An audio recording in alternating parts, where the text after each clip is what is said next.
Hello student, welcome back to my YouTube channel. Student, आज हम लोग विशेषण के भेद को समझेंगे। हम इससे पहले विशेषण समझ गए हैं पिछले वीडियो में। आज हम उसके भेदों को समझेंगे। चलिए, हम यहाँ विशेषण के भेद हम जानते हैं कि विशेषण किसे कहते हैं। संज्ञा या सर्वनाम की विशेषता बतलाने वाले शब्दों को ही विशेषण कहते हैं। ठीक है, अब उसके भेद को हम समझते हैं। अब यहाँ पे देखिए, विशेषण के चार भेद होते हैं। पहला होता है आपका गुणवाचक विशेषण, गुणवाचक विशेषण, संख्यावाचक विशेषण। संख्यावाचक के भी दो भेद होते हैं, निश्चित संख्यावाचक विशेषण और अनिश्चित संख्यावाचक विशेषण। तीसरा होता है परिमाणवाचक विशेषण। इसके भी दो भेद होते हैं, निश्चित परिणामवाचक विशेषण और अनिश्चित परिणामवाचक विशेषण। ठीक है, उसके बाद चौथा है सर्वनामिक विशेषण। इसके भी कुछ प्रकार होते हैं। ठीक है, इस सबको हम आगे पढ़ेंगे। सबसे पहले हम पहला भेद समझते हैं, गुणवाचक विशेषण। गुणवाचक विशेषण किसे कहते हैं, इसको हम समझेंगे। गुणवाचक विशेषण, अब यहाँ पे देखिए स्टूडेंट, नाम से ही स्पष्ट होता है गुणवाचक विशेषण, यानी कि गुणों की विशेषता बतलाता है ना। तो इस तरह इसकी परिभाषा क्या हो जाती है, जो विशेषण संज्ञा व सर्वनाम के गुण, दोष, रूप, रंग, दशा, अवस्था, आकार, प्रकार, काल, स्थान, स्वाद आदि के बारे में बतलाते हैं, वे गुणवाचक विशेषण कहलाते हैं। यानी कि जो विशेषण सब संज्ञा का या फिर सर्वनाम के गुण के बारे में बताता हो, या उसके दोष के बारे में बताता हो, उसका रूप कैसा है, उसका रंग कैसा है, उसकी दशा कैसी है, उसकी अवस्था कैसी है, उसका आकार प्रकार किस तरह का है, काल किस काल से संबंधित है, किस स्थान से संबंधित है, स्वाद के बारे में पता चलता है। तो उसके बारे में जब पता चलता है तो उसी को हम क्या बोलते हैं, गुणवाचक विशेषण कहते हैं। समझ में आ गया होगा कि जो विशेषण संज्ञा हो या फिर सर्वनाम हो, उसकी गुणों की विशेषता बताता है ना। गुणों की विशेषता में आप ये सारे आ सकते हैं, गुण, दोष, रूप, रंग, दशा, अवस्था, आकार, प्रकार, काल, स्थान, स्वाद, ये सब आ सकते हैं। इसकी विशेषता बतलाता हो, इसके गुण के बारे में बतलाता हो, तो उसको हम क्या बोलते हैं, गुणवाचक विशेषण। ठीक है, क्लियर हो गया। आगे बढ़ते हैं। अब गुणवाचक विशेषण का हम पहचानेंगे कैसे। कोई हमारे पास वाक्य लिखा गया हो, हमको उसको समझना हो कि ये कौन सा विशेषण हो, बतलाना हो, तो हम कैसे पहचाने कि ये वाक्य किस तरह के हैं। ठीक है, तो उसको पहचानने के कुछ नियम हैं। जैसे कि यहाँ पे देखिए, संज्ञा या विषय, ठीक है, से जो भी संज्ञा है, ठीक है ना, उससे अगर हम कैसा, कैसे, कैसी लगाकर प्रश्न करने पर जो उत्तर प्राप्त होता है वो गुणवाचक विशेषण होता है। समझ में आ गया। यानी कि संज्ञा है, ठीक है, उसमें हम कैसा, कैसी, कैसे, ये सारे शब्दों को अगर हम जोड़ करके प्रश्न करते हैं, इन सबको हम जोड़ते हैं और सब प्रश्न करते हैं, उससे जो उत्तर हमको प्राप्त होता है उसी को हम गुणवाचक विशेषण समझते हैं। ठीक है, उसी वही कहलाता है गुणवाचक विशेषण। ठीक है, अब हम उसको उदाहरण से समझ लेते हैं जिससे कि ये हमारा स्पष्ट हो जाए। अब मैंने उदाहरण लिखा हुआ है यहाँ पे, देखिए मैंने यहाँ पे कैसी साड़ी, अगर मान लीजिए साड़ी एक संज्ञा है, इसके बारे में हम जानना चाहते हैं, तो इसके आगे हमने क्या लिखा, कैसी। हम प्रश्न कर रहे हैं कैसी साड़ी, मतलब किस तरह की साड़ी है, कैसी साड़ी है, तो हमको उत्तर क्या मिल रहा है, बनारसी साड़ी है। तो ये क्या हो गया, ये गुणवाचक विशेषण है, यही उत्तर हमको प्राप्त हुआ है ना। नेक्स्ट क्वेश्चन है, देखिए कैसा जीवन है, जीवन हमारा कैसा है, किस तरह का जीवन है, तो हमारा स्वस्थ जीवन, हम स्वस्थ हैं, अस्वस्थ नहीं है। तो हमको कैसे जो उत्तर हमको प्राप्त हो रहा है वो हमारा गुणवाचक विशेषण हो गया। समझ में आ गया। जैसे कि कैसी सॉल है, किस तरह की सॉल है, कैसी सॉल है, हम प्रश्न कर रहे हैं, हमको उत्तर मिल रहा है काश्मीरी या फिर जिस भी तरह की सॉल है, जो भी हमको उत्तर मिल रहा है वो हमारा क्या हो गया, गुणवाचक विशेषण। समझ में आ गया। अब इसी को हम वाक्यों के माध्यम से भी समझते हैं। जैसे कि माँ ने हरी साड़ी पहनी है। अब यहाँ पे देखिए, हरी साड़ी क्या है, विशेषण है, विशेषता बता रहा है उस साड़ी की, है ना। अगर हम यहाँ पे प्रश्न करते हैं माँ ने कैसी साड़ी पहनी है ना, तो जो हमको उत्तर प्राप्त हो, यानी कि हरी रंग की साड़ी पहनी है या फिर बनारसी साड़ी पहनी है, तो जो हमको उत्तर प्राप्त हो रहा है वही हमारा क्या हो गया, गुणवाचक विशेषण। समझ है, क्लियर हो गया। आगे बढ़ते हैं। वह विशाल भवन है, यानी कि भवन कैसा है, विशाल भवन है, बड़ा भवन है, छोटा नहीं है, बड़ा है, तो हमको उत्तर मिल रहा है विशाल। तो ये हमारा कैसे हो गया, ये गुणवाचक विशेषण हो गया। तीसरा है, वह मुझे बेईमान लोग अच्छे नहीं लगते। मुझे कैसे लोग अच्छे नहीं लगते, मैंने प्रश्न किया, मुझे कैसे लोग अच्छे नहीं लगते, मैंने कैसे लगाया ना शब्द, कैसे शब्द जोड़ा ना मैंने, मुझे कैसे लोग पसंद नहीं है, तो हम मुझे बेईमान लोग पसंद नहीं है, उत्तर हमको मिला। ठीक है, तो ये हमारा हो गया गुणवाचक विशेषण। समझ में आ गया गुणवाचक विशेषण की, यानी संज्ञा की जो गुणों को बताता है वही होता है हमारा गुणवाचक विशेषण। समझ में आ गया। आगे बढ़ते हैं। विशेषण का जो दूसरा भेद है हमारा वो है संख्यावाचक विशेषण। संख्यावाचक विशेषण, इसके भी दो भेद होते हैं, निश्चित वाचक विशेषण, संख्यावाचक विशेषण, और अनिश्चित संख्यावाचक विशेषण, दो भेद इसके भी होते हैं। तो पहले हम समझेंगे संख्यावाचक विशेषण क्या है, फिर बाद में हम उसके भेदों को समझेंगे।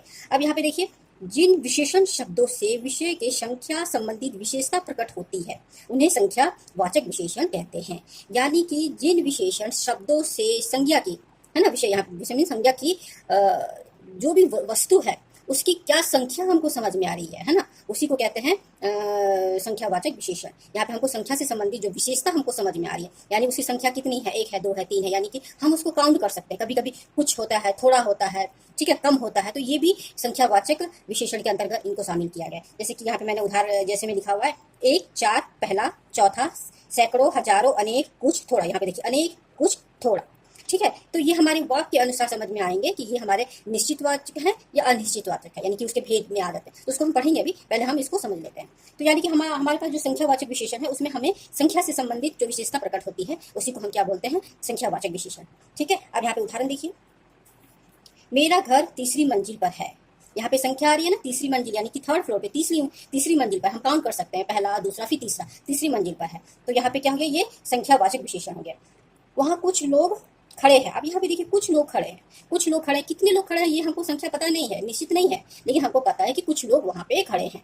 तो इस तरह के कुछ जो शब्द हैं वो भी संख्यावाचक विशेषण के अंतर्गत शामिल करते हैं। ठीक है, नेक्स्ट है, मुझे थोड़े केले दे दो। यहाँ पे देखिए थोड़े लिखा हुआ है, यहाँ पे कुछ संख्या नहीं निश्चित है कि हमको 1 दे दो, 2 दे दो, 3 दे दो, यहाँ थोड़ा दे दो, कितना थोड़ा वो पता नहीं है, संख्या हमको पता नहीं है। तो इस तरह के शब्दों को या कुछ हो गया या लोग थोड़े हो गए, इस तरह के शब्दों को भी संख्यावाचक विशेषण में शामिल किया गया है। अब आपको क्लियर हो गया होगा, गिनती वाले शब्द या फिर कुछ, थोड़ा, कम, ज्यादा, इस तरह के शब्दों को भी संख्यावाचक विशेषण में शामिल करते हैं। अब हमको पता है कि इसके दो भेद होते हैं, एक होता है निश्चित संख्यावाचक विशेषण, दूसरा होता है अनिश्चित संख्यावाचक विशेषण।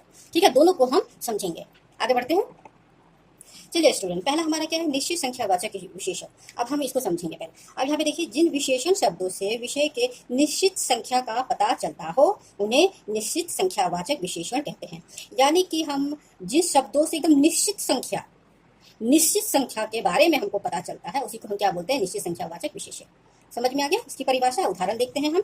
अब यहाँ पे देखिए, पहला मैंने लिखा है, मेरी कक्षा में 40 छात्र हैं। अब यहाँ पे देखिए, मेरी कक्षा में यानी कि एक कक्षा में कम से कम 40 है। यहाँ पे निश्चित है कि 40 ही छात्र हैं, न ज्यादा है न उससे एक कम है। कितने हैं? 40 के 40 ही छात्र हैं। तो यहाँ पे संख्या निश्चित हो गई, तो ये हमारा किस में आ गया, निश्चित संख्यावाचक विशेषण में। ठीक है, आगे बढ़ते हैं। आगे उदाहरण है, मैच में भारत का तीसरा विकेट बहुत जल्दी गिर गया था। अब यहाँ पे देखिए, कोई मैच चल रहा है, क्रिकेट मैच चल रहा है, उसमें तीसरा विकेट, पहला दूसरा तीसरा यानी कि यहाँ पे एक निश्चित बताया जा रहा है, निश्चित संख्या बताई जा रही है कि तीसरा विकेट बहुत जल्दी गिर गया। तो ये भी किसके अंतर्गत रखेंगे हम, निश्चित संख्यावाचक विशेषण के अंतर्गत। ठीक है, आगे बढ़ते हैं। चलिए, अब इसका दूसरा भेद है। अब इसमें देखिए, अनिश्चित, समझ में आ रहा है शब्द से ही कि उसकी संख्या निश्चित नहीं है, जिसको कि हम काउंट नहीं कर सकते हैं, गिनती नहीं कर सकते हैं जिसके। ठीक है, जिन विशेषण शब्दों से विषय के निश्चित संख्या का बोध नहीं होता है ना, नहीं होता है, संख्या का जो कितनी संख्या है वो निश्चित हमको नहीं पता चलता है, उन्हीं को हम क्या बोलते हैं, अनिश्चित संख्यावाचक विशेषण, अनिश्चित संख्यावाचक विशेषण कहते हैं। ठीक है, जिसमें संख्या का, निश्चित संख्या का हमको बोध नहीं है, पता नहीं कि कितनी संख्या है, लेकिन संख्या है, कुछ है, लेकिन हमको पता नहीं कितना है। ऐसे शब्दों को, ऐसे वाक्यों को हम किसमें रखते हैं, अनिश्चित वाचक विशेषण में। अब हम इसके उदाहरण को देखते हैं। जैसे कि पहला वाक्य है, यह बात कई साल पुरानी है। यानी कि कोई बात है जो कि कई साल पुरानी है। अब कितनी साल पुरानी है वो हमको संख्या मालूम नहीं है, हो सकता है 2 साल पुरानी हो, 3 साल, 4 साल, 5 साल, 10 साल, 15 साल पुरानी बात हो। तो कई साल पुरानी बात है, हमको संख्या नहीं मालूम है। तो इस तरह के वाक्यों को, इस तरह के शब्दों को हम किसमें रखेंगे, अनिश्चित संख्यावाचक विशेषण के अंतर्गत। ठीक है, आगे बढ़ते हैं।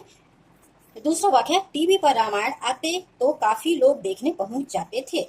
अब यहाँ पे देखिए, टीवी पर रामायण आती, यानी कि टीवी पर रामायण जो सीरियल है वो आती है, तो उसको देखने के लिए काफी लोग पहुंच जाते हैं। यहाँ काफी लोग, संख्या नहीं मालूम है, लेकिन बहुत सारे लोग पहुंच जाते हैं देखने के लिए। ठीक है, तो ये भी किसके अंतर्गत होगा, अनिश्चित संख्यावाचक विशेषण के अंतर्गत। ठीक है, अब नेक्स्ट वाक्य है, कल मेरे यहाँ कुछ लोग आ रहे हैं। कुछ लोग आ रहे हैं, कुछ लोग से हमको संख्या तो पता नहीं चल रही है, कितने लोग आ रहे हैं, 5, 10, 15, 2, 4, कितने आ रहे हैं हमको नहीं मालूम, लेकिन कुछ लोग आ रहे हैं। तो इस तरह के शब्दों को या इस तरह के वाक्यों को हम अनिश्चित संख्यावाचक विशेषण के अंतर्गत रखेंगे। ठीक है, अब आगे बढ़ते हैं। पहचान, ये जो संख्यावाचक विशेषण है उसकी कुछ पहचान भी है, जिससे कि हम समझ सकते हैं कि ये वाक्य संख्यावाचक विशेषण के अंतर्गत आता है। ठीक है, तो उसकी क्या पहचान है, ठीक है, तो उसको हम समझेंगे। आगे बढ़ते हैं, आगे देखते हैं।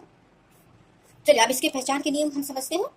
विषय में कितना, कितनी, कितने लगाने से जो संख्या उत्तर में प्राप्त होती है वो संख्यावाचक विशेषण होता है। यानी कि जब हम ये जो शब्द हैं, कितना, कितनी, कितने, ये शब्द लगा करके जब हम कोई प्रश्न करते हैं, है ना, प्रश्न करते हैं, पूछते हैं, तो उसके उत्तर में जो हमको संख्या प्राप्त, संख्यावाचक विशेषण पढ़ रहे हैं, तो उसमें जो हमको संख्या प्राप्त हो रही है वही हमारा संख्यावाचक विशेषण होता है। कैसे, उसको हम उदाहरण से समझते हैं।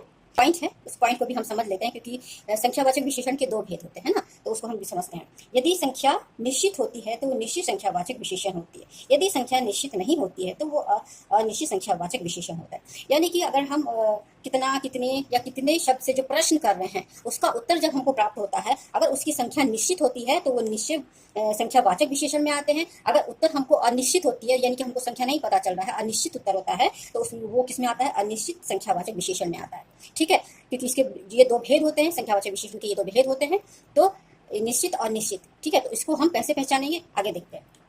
चलिए, उदाहरण मैंने कुछ लिखे हुए हैं, इससे हम अच्छे से और स्पष्ट रूप से समझ पाएंगे। जैसे कि धोनी ने कितने रन बनाए, ठीक है, और कितने विकेट लिए। ये क्या हमने क्वेश्चन किया? कितने कितने कितने शब्द को हमने जोड़ा अपने प्रश्न में कि धोनी ने कितने रन बनाए और कितने विकेट लिए, तो हमको क्या उत्तर मिल रहा है? 80 रन बनाए और 3 विकेट मिले। यहाँ पे संख्या देखिए, हमको संख्या स्पष्ट रूप से पता चल रही है कि 80 रन बना लिया है और 3 विकेट भी गिर लिया है। तो ये हमको क्या पता बता रहा है कि ये निश्चित संख्यावाचक विशेषण है, क्योंकि निश्चित संख्या आई हुई है। तो रन और विकेट की निश्चित संख्या का पता चलने के कारण ये निश्चित संख्यावाचक विशेषण है। क्लियर हो गया? चलिए आगे बढ़ते हैं। एक और उदाहरण है, कितने लोग रामायण देखने पहुंच जाते हैं। प्रश्न हमने किया कितने से कितना शब्द हमने जोड़ा अपने प्रश्न में, कितने लोग रामायण देखने पहुंच जाते हैं। हमको क्या उत्तर मिल रहा है? काफी लोग।